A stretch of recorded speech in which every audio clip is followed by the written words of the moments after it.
Halo Sobat Mister, berikut Top 5 edisi pekan ini hadir menemani Anda dengan informasi terhangat baik dari daerah hingga mancanegara. Geng motor di Medan berulah lagi. Kali ini mereka berhadapan dengan masyarakat di Jalan Setiabudi yang menghadang geng motor hingga berakhir dengan bentrok. Bentrok antar warga dengan kelompok geng motor kembali terjadi di Medan pekan lalu. Setidaknya ada dua lokasi yang menjadi arena ketika warga terlibat baku hantam dengan anggota geng motor yang belum diketahui dari kelompok mana berasal. Keributan awalnya terjadi di kawasan Komplek Tasbih 2 Ring Road Medan. Saat itu kelompok geng motor mendatangi warga dengan melakukan aksi provokasi. Kuat dugaan provokasi dilakukan sebagai aksi balasan geng motor ke warga pasca kedua kubu terlibat saling serang sehari sebelumnya. Di Komplek Tasbih 2 Ring Road, kelompok geng motor menyerang warga dengan melemparkan petasan. Warga yang geram dengan hal itu kemudian mengejar geng motor yang didominasi kaum remaja tersebut. Puncak bentrokan pecah di Jalan Setiabudi, Kelurahan Tanjung Rejo, Kecamatan Medan Sunggal. Warga yang menyerang balik berhasil menangkap satu orang anggota geng motor.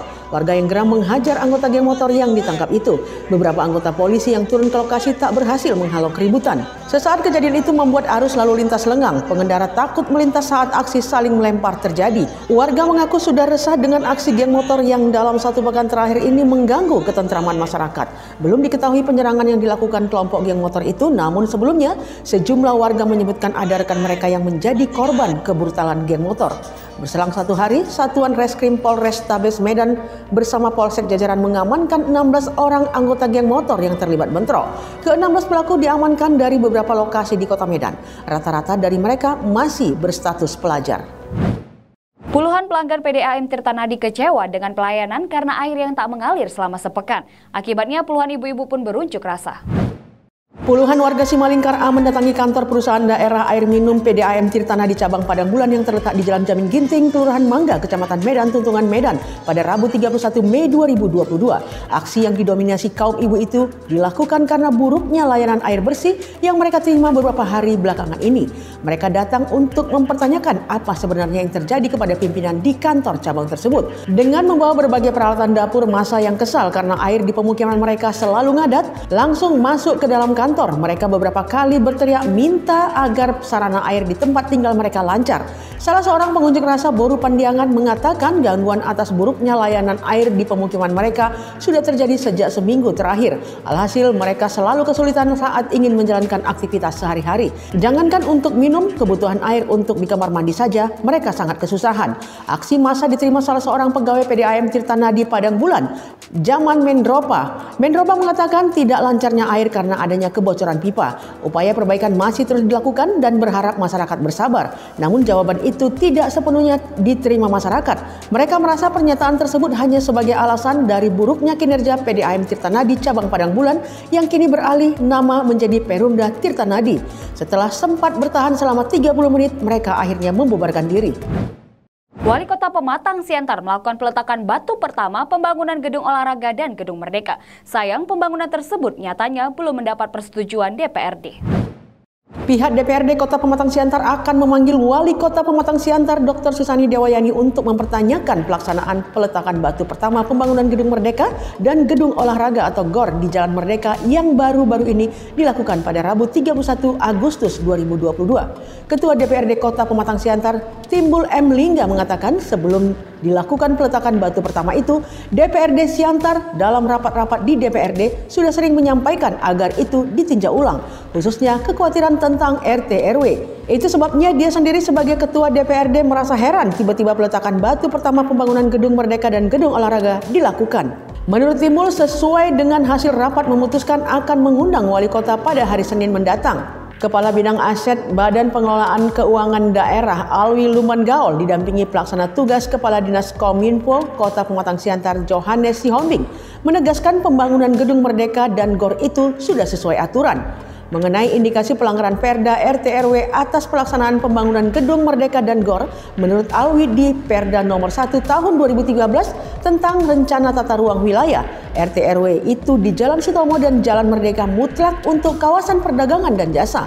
Jadi menurutnya kalau di sekitar lokasi pembangunan ada sekolah itu bukan berarti bahwa pelaksanaan pembangunan GOR yang salah. Sebelumnya Wali Kota Pematang Siantar Dr. Susani Dewayani ini mengutarakan bahwa tahapan pelaksanaan kerjasama tidak mudah untuk dilakukan hingga sampai pada tahap peletakan batu pertama. Ia sendiri mengatakan awal tercetusnya ide kerjasama ini bermula pada tahun 2014 pada masa kepemimpinan almarhum Hulman Sitorus ketika pemerintah Kota Pematang Siantar memutuskan bahwa GOR sudah tidak layak untuk digunakan lagi. Pada tahun 2022 setelah mengetahui adanya pemanfaatan barang milik daerah ini, pemerintah Kota Pematang Siantar setuju untuk melanjutkan melakukan percepatan terhadap kelengkapan administrasi rencana pembangunan tersebut dengan berkoordinasi dengan seluruh stakeholder untuk melakukan percepatan dalam proses kelengkapan administrasi hingga akhirnya sampai pada tahapan peletakan batu pertama.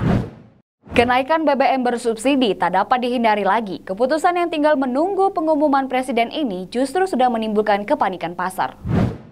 Sampai saat ini harga bahan bakar minyak atau BBM khususnya jenis BBM Pertalite dan solar subsidi masih di bawah keekonomiannya. Pemerintah belum mengambil sikap terkait rencana kenaikan harga BBM khususnya jenis BBM Pertalite dan solar bersubsidi. Saat ditemui di Bali, Menteri Energi dan Sumber Daya Mineral atau ESDM Arifin Tasrif juga enggan berkomentar mengenai adanya rencana kenaikan harga BBM ini. Arifin memilih tidak menjawab pertanyaan media apakah harga BBM subsidi tidak naik kalau harga BBM non-subsidi mengalami penurunan. Saat ditanya mengenai subsidi BBM, Arifin menjawab mengenai faktor tingginya harga minyak yang masih di kisaran $100 per barel, membuat beban pemerintah pun tetap tinggi.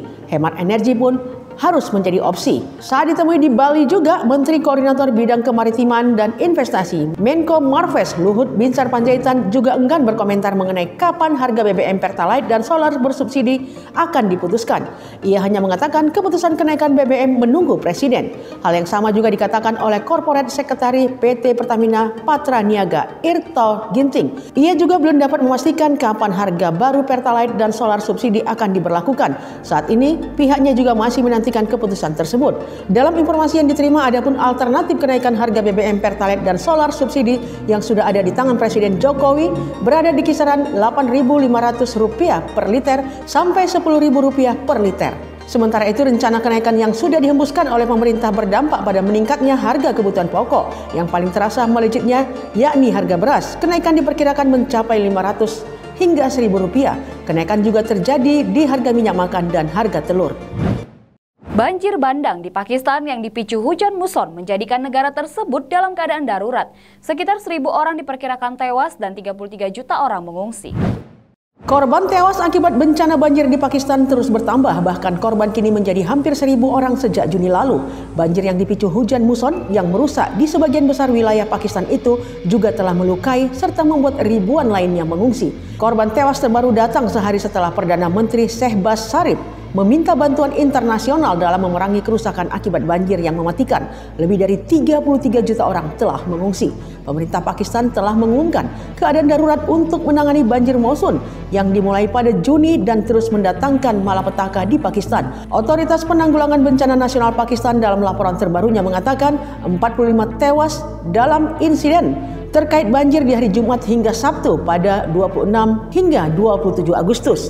Itu membuat korban tewas sejak pertengahan Juni menjadi 982 dengan 1.456 terluka. Banyak bagian Pakistan menjadi tidak dapat diakses dan tim penyelamat perjuangan untuk mengevakuasi ribuan orang yang terdampar dari daerah yang terkena banjir.